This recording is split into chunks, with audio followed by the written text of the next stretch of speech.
public hearing for December 1st, 2015. Roll call, please. Johnny Blunt. Here. Jason Hood. Here. Janice Carter Beard. Here. Lamar Marshall. Here. Mike Williams. Here. There are no items on public hearing, so we'll move directly into our regularly scheduled meeting. Roll call, please. Johnny Blunt. Here. Jason Hood. Here. Janice Carter Beard. Here. Lamar Marshall. Here. Mike Williams. Here. Ms. Louise, would you lead us in prayer, please? Gosh, you're ready.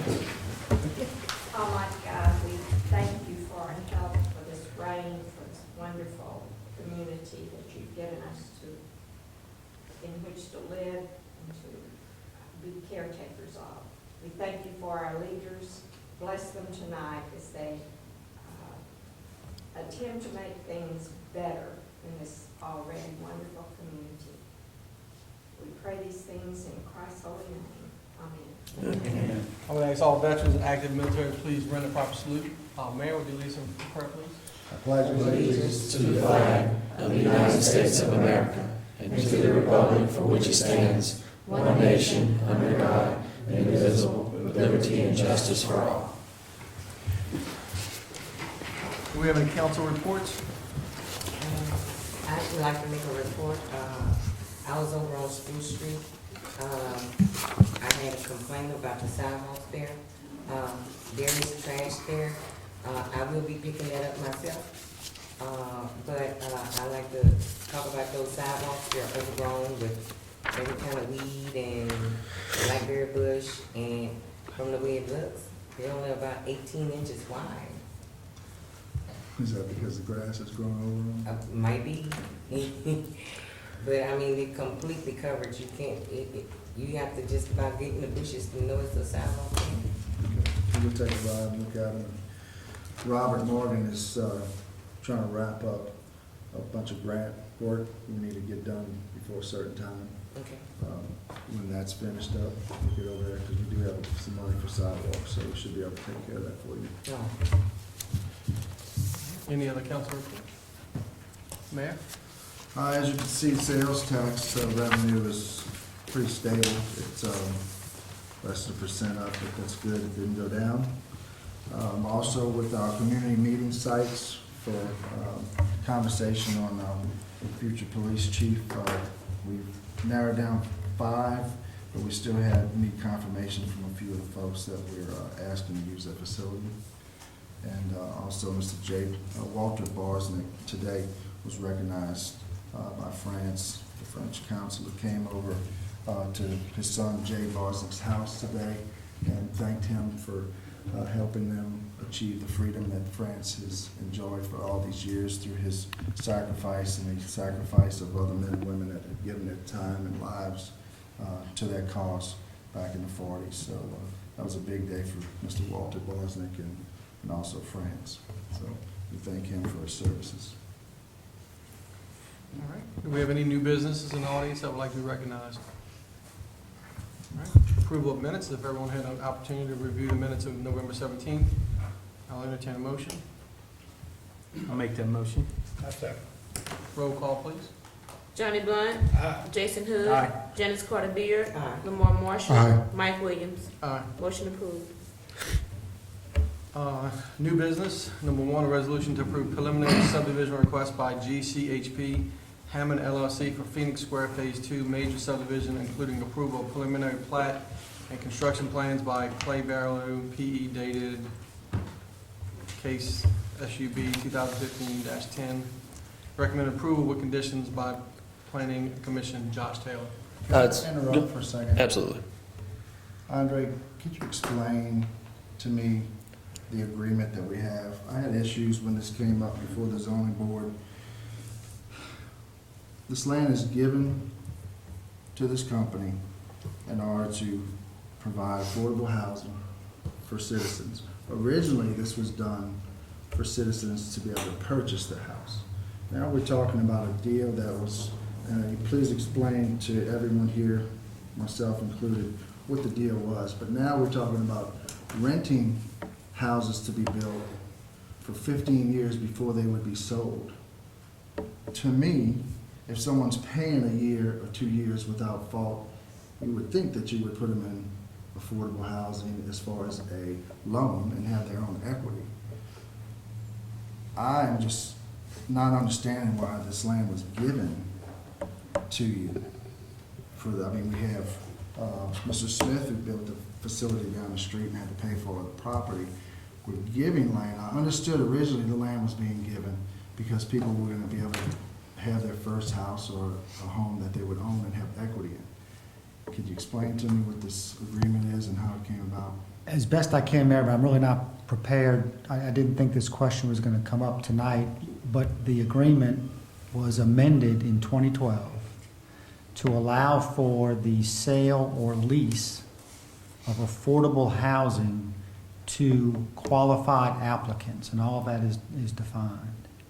Under that 2012 agreement, there was intended to be a payment by Gulf Coast to the city of the appraised value of the property, less the value of improvements that were already made by Gulf Coast.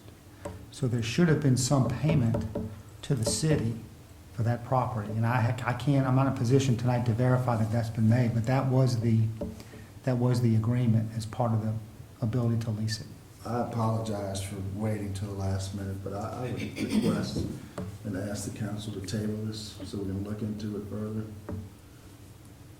Because to me, we do want to have affordable housing, but are we giving the property for someone to rent for 15 years versus homeowners to be able to purchase and own and have equity in a home? I mean, that's, and I don't know if anything can be done with it, but I think just for the sake of looking further into it, I don't think it was a good, and I could be wrong. And we don't know if a payment's been made as per the agreement. I can't verify that tonight. Sir, Josh, can you state your name and address for the record, please? Tom Crumley, Vice President of Strategic Development with Gulf Coast Housing Partnership. Our address is 1610 Aretha Castle Haley, New Orleans, Louisiana 70113. I joined, I wasn't prepared for this either. I thought we had discussed this. We did discuss this at the first meeting we had, the working meeting, whatever it was, 2 months ago. I thought the legal agreement was clear and it is clear and in good standing, and we're implementing what was originally started back, shortly after Katrina, to do workforce housing. In the original deal, the idea was that affordable housing could get built here, and then all the money dried up to do it. There was no money for soft second mortgages.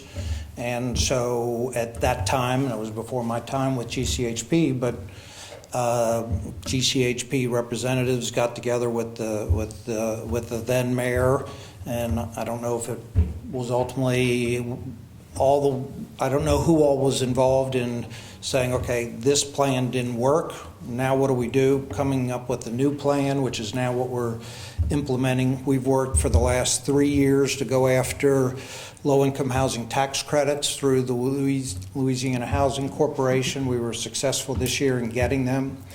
To my knowledge, and again, it was before my time, so I'm not going to say it factually, but I'm pretty clear that we provided the documentation at the time where we went through the accounting of the money we had already spent in infrastructure against the appraised value. I think the appraised value at that time was $200,000, and I think we had put in hundreds of thousands. I don't remember the dollar, and I think at the time that was done, my understanding was, yes, that's acknowledged, and that the contribution of GCHP was acknowledged. We've been working on this since 2009. We're now in 2015. We are doing affordable housing. What infrastructure did you put in? The sewer and the water is along the street. I'd have to, I don't want to. Pretty sure we put that in. If you would, I just, Yeah. just for. And so what, I guess what I'm asking, here we are, we've now worked 6 years as a company to implement this. We've gone through, we've worked in good faith to do what we're supposed to do. We followed and dotted i's and t's. We're happy to provide. We want to keep working with you guys. I mean, there's no doubt about I it. had the same questions at the meeting with you. You know, we're talking about sidewalks on one side of the street versus the other, and my question then was, I don't understand why you concerned about not spending the money, because I didn't see where the money was spent before. My question is this: if you're offering houses for $150,000 and you didn't pay for the land, and I'm not sure what you paid in infrastructure, you may be correct, so I don't want to be quoted as saying you didn't put money into infrastructure. So I would just ask that it gets tabled until we find out all the facts. But what would be tabled? There's a legal agreement. The worst thing that could happen, in my opinion, is, and we'll do whatever, it's all open book, it's all public record. We can go back if we didn't supply something, or if that's in dispute now, and we audit every financial we do. So it's just going to be, we have the information. It's whether that was shared, and again, I just don't know. But what I would ask is, if there's a business topic here, did we make a payment or not make a payment? If you would, I'd recommend or request that we allow to keep going now that we've got momentum, we've got all the funding there. We're ready to start as early as March 1st. If the city determines that we somehow didn't meet what we were supposed to, or we're supposed to make a payment, or we're supposed to do something, we'll do it. But I would ask that we not delay. We're now into the holidays, and my request would be, if the plan's good and solid, fine. If there's a business topic that causes you to say the plan's all good, but there's a business legal question on whether we made the payment, have it be a proviso or something that we got to prove, that we got to somehow, that we can objectively, we made it or we didn't make it, or we owe you $5, you owe us whatever the deal is. We're happy to do that. I would just, this time of year, if we get delayed, next thing we know, we're into January. That pushes back the closing, and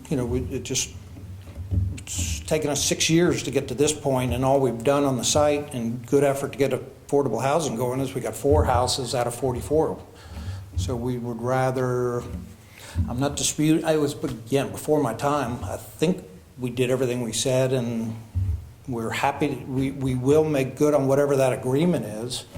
And it sounds like none of us here with this know if the city accepted our cost incurred to date or whatever. But if that's the case, if we still haven't met that, that's still an obligation we need to meet. But I would ask if there's a way to do it, let the engineering, the planning, all that part go. And if there's an open-ended business discussion to have, let that be an open item that.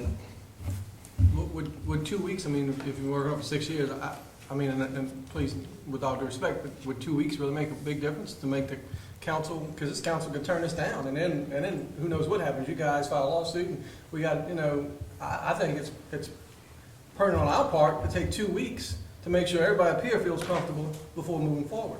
If there's a legal agreement in place and our attorney says, guys, this is what I recommend, and you guys have met all your obligations, and I feel comfortable that we're going to do the right thing. But asking for 2 weeks after 6 years, I think is prudent for this body and administration. I thought what we're getting approval for is a physical set of drawings and engineering plans. Yeah, but part of that review is. Isn't that there it's- a building permit that still is out there what would be the next step? If, and I don't mean to be disrespectful, if 2 weeks doesn't, we're not going away if it's 2 weeks. We're not going away either way. So we'll do what we need to do. I guess my question, Mr. President, is if you guys just met a couple months ago, where are we in this discussion? It's on the agenda. If you guys aren't sure, if the administration is not sure that we're moving forward, why are we even on the agenda tonight? Why are we wasting our time? I'm just trying to I figure think, that out. and I'll try to answer that, I think it's a product of the zoning commission. It went through the process with the zoning commission, and then being on the agenda the next A question Would be was the brought next. up by Janice. So, I had doubts in my mind, so it just raised the topic again, and here Okay. we are. All right, so it's on the agenda at the request of the zoning commission? Well, I mean, through the process. yeah, it follows that It's process. the normal I didn't- process. Early Normal- with the early normal with Jax, I process. didn't, So are there more questions that the zoning commission needs to have answered, or is the zoning commission? It meets all of our subdivision regs, it meets everything. It's ready to go as far as construction documents go and subdivision documents go.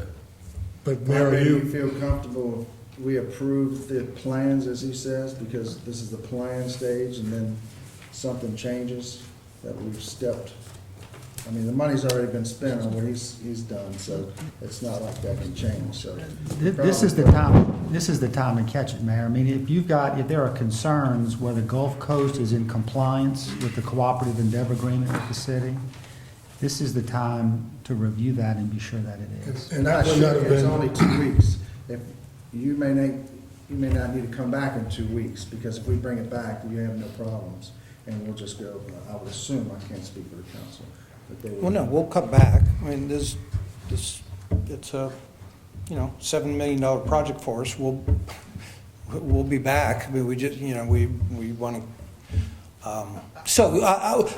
we don't want to do, we want to, we're partners with you guys. We don't, if you're not comfortable, then you guys met all we'll your start tomorrow obligations. figuring out what it takes. if y'all have met all your obligations and you're in agreement with something that we passed, I don't think, once all the questions are answered, I think it's gonna be okay. I just think there's some questions, and as Andre said, now's the time to answer those questions, and I think 2 weeks is, so, do I have a motion? So moved. Motion to, I'm sorry. Table? motion to table until, do we need to put a 2-week limit on that, or do we need to give ourselves enough time? Because we I may think not that'll be, give us I think- time. 2 weeks. And we'll make sure we communicate with the council on where we're at once we answer those questions. when is that, when is Tuesday, is it holiday week? Fifteenth. We want to do it in January? The 15th. It's on the 15th. Is the next council It's the meeting? next council meeting. Is there a second? There's Do a second to table. Second. Roll call, please. Johnny Blunt. Jason Hood. Aye. Janice Carter Beard. Aye. Lamar Marshall. Aye. Mike Williams. Aye. Motion tabled. Item number 2, to consider and take action with respect to adopting a resolution providing for canvassing the returns and declaring the result of the special election held in the city of Hammond, state of Louisiana on Saturday, November 21st, 2015, authorizing renewal of special tax therein. Lacey. This is just the canvas of our votes that we had for our millage. Fortunately, by 30 votes, our 2 mil renewal was approved by the voters. So next time we will communicate a little more clearly about all of the benefits of this 2 mil renewal. It is estimated to provide $427,000 to the city in terms of capital infrastructure projects. The governing authority does now proceed in open and public session to examine the official tabulations of votes. This is attachment number 4 on your list if you want to follow along. Cast at the special election held in the city of Hammond, state of Louisiana on Saturday, November 21st, 2015, to authorize the renewal of a special tax therein. And said governing authority does further proceed to examine and canvass the returns and declare the result of the special election. A process verbal of the canvass of returns of said election shall be made, and a certified copy thereof shall be forwarded to the Secretary of State, who shall record the same in his office. Another certified copy shall be forwarded to the clerk of court. And then the other copy shall be retained for our own records here. So the full tabulation is attached, if you just keep kind of scrolling down that full attachment. And it has the tabulation of each precinct and how they voted. Any questions from the council? Any public questions or comments? I entertain a motion. I'll make the motion. Roll call, please. Janice Carter Beard. Aye. Johnny Blunt. Jason Hood. Aye. Lamar Marshall. Aye. Mike Williams. Aye. Motion approved. Item number 3, a resolution to ratify and award bids received November 24th, 2015 for the Hammond Police Station roof replacement. Ryan Falk. Good evening. My name is Ryan Falk with Holly & Smith Architects. We received bids on November 24th for this project. 10 bids were received. The budget that was set was $119,551, and the low bid that was received was from Commander Corporation for $93,007.07. Wow. And we're recommending award of the project to Commander Corporation. Motion to approve. It includes both the base bid and alternate, excuse me. Second. Motion and second, roll call, please. Jason Hood. Aye. Janice Carter Beard. Aye. Johnny Blunt. Lamar Aye. Marshall. Mike Williams. Aye. Motion approved. Thank you, ma'am. Thank you. Item number 4, resolution to approve the appointment of Susan Owens, Marguerite Walter, Howard Nichols, Tom Pistorius, Brian Falk, Barbara McCaskill, and Jessica Shirey to serve as an historic preservation study commission to investigate and render a report to the Hammond Planning and Zoning Commission on the expansion of the existing Hammond Historic District. Mayor Penapinti. Mr. Ralph Ross has had interest in looking into this for a while. After talking to Andre, rather than create a new committee, we already have a historic committee there. Will allow them to go ahead and handle the process. That being said, I think the only thing we needed to change was have someone else do the minutes. And I think someone else has graciously said that they would work with us on that. So that being said, I request that you let us move forward with this through the historic board itself. And just to clarify, this is a committee, not a commission, which would have teeth. This is just a recommendation, Right. just for the council. More than likely, they'll do a survey. Mr. Ralph, would you like to say anything? I'd just like to say that this is an Just Ralph, extension. please, Yeah. come on. Ralph Ross, 505 East Robert Street, just around the corner. The neighborhood has been known historically as the Adams Lilly neighborhood. It abuts and adjoins the existing historic district. So this would just be extending the lines out beyond Bankers Row, basically. And there's been a lot of interest. I've maybe been the one pushing it as the hardest, but there are 92 properties there. And we have a mailing list of 42, 43, and the interest from them is very strong to see this move forward. There's a very deliberate process, and of course what Pete is saying is turn it over to the Historic District Commission. The Historic District Commission has already obtained a survey by a qualified individual of all 92 properties, such that the study group can look at them and say, this one's historic, this one really isn't, and make a determination. As I understand it, the sole purpose of that committee is to look at it and say, yes, this is or this is not an area worthy of historic recognition and protection. It would go from that study commission to Planning and Zoning. Planning and Zoning would then make a recommendation to you all, the City Council, and if you're in favor, then it would become a done deal, and the existing historic district would be expanded. No additional commission would be necessary. The existing commission would monitor the historic district. Thank you, Mr. Ralph. Okay, thank you all. Do we have any questions for Ms. Louise? My name is Louise Bostic, 112 Elm Drive in Hammond. When I saw this item, I thought, well, at last we're going to maybe redefine what constitutes a historic element or residential structure within our city. I've been focusing on houses that were built 1860, 1900. You know, these are beautiful and very old and historic homes. There's a lot of history behind them. Miss Montgomery's house on Chestnut Street and the house on Cherry. It seems to me that there are properties that are historic and are worthy of being labeled, although they don't fall within a boundary, as historic and worthy of preservation. And I know there are some legal aspects. I could get no funding for any of the work I've done in the past 12 years because I was 2 blocks out of the historic district, even though I was working on homes that have been here well over 100 years. So, and that was okay. That, you know, I did it on my own, but it would be very beneficial to those who are working on these beautiful old homes. It's not just me. If they had the ability to be labeled even as a remote part of historic Hammond. So when this study came up, I said, at last, maybe there's going to be some flexibility in this definition of historic district. I would love to be a part of this study and have some input, but to just simply expand it to another section doesn't seem to be all that is needed in this case. And that's my comment. I have a question. So, Louise, can you stay there if you don't mind? Because maybe you know the answer, but does the historic district have to be, does it have to be connected?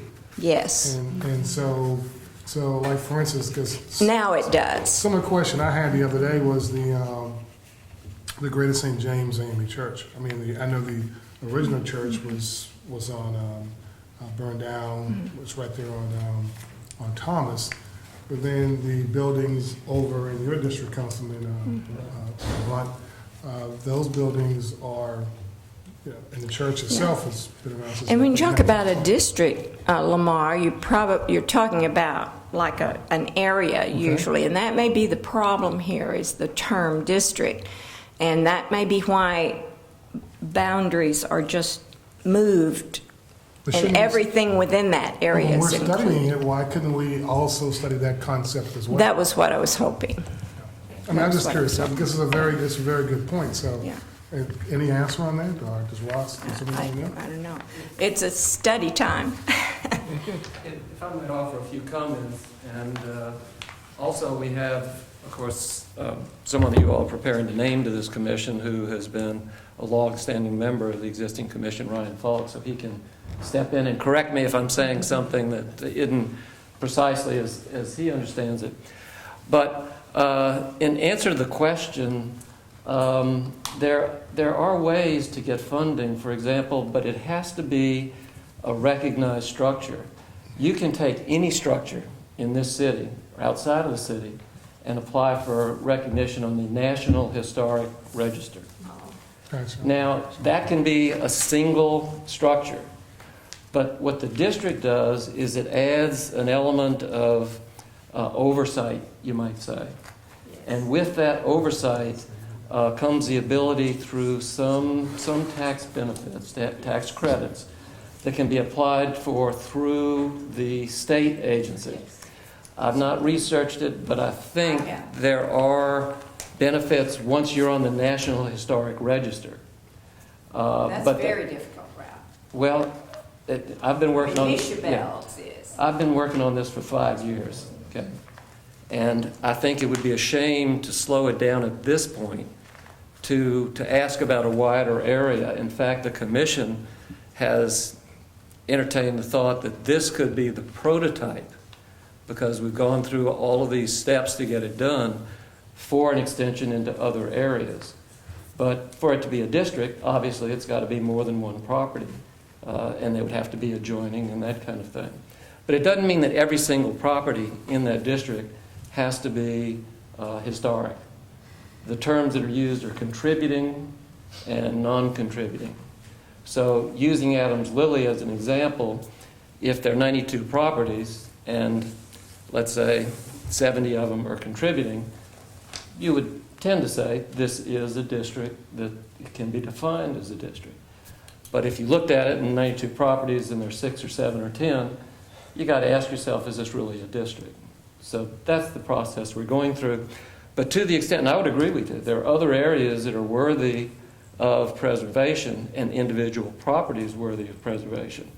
But this is an opportunity to go all the way through to the final step, get it done, and then ask ourselves, are there other districts?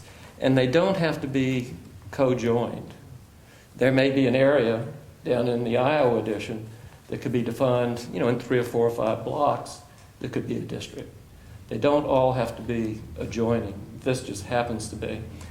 And since we already have a commission, they could oversee that 4-block area if there is one. But I've been working on this for going on 5 years now, so it's not an easy process. I'll agree with you. I've been I just hate what. 12, Ralph. So Well- I know. Yeah, I would just hate to see this district slow it down for a wider examination. So, Thank you, Mr. Ralph. Any further council questions or discussion? Does I have a motion? Make a motion. Second. Roll call, please. Johnny Blunt. Jason Hood. Aye. Janice Carter Beard. Aye. Lamar Moore. Aye. Mike Williams. Aye. Motion approved. All right, we have no final adoption, no introduction. We have a motion to adjourn. Moore moves and Janice Carter. Second. All in- Aye.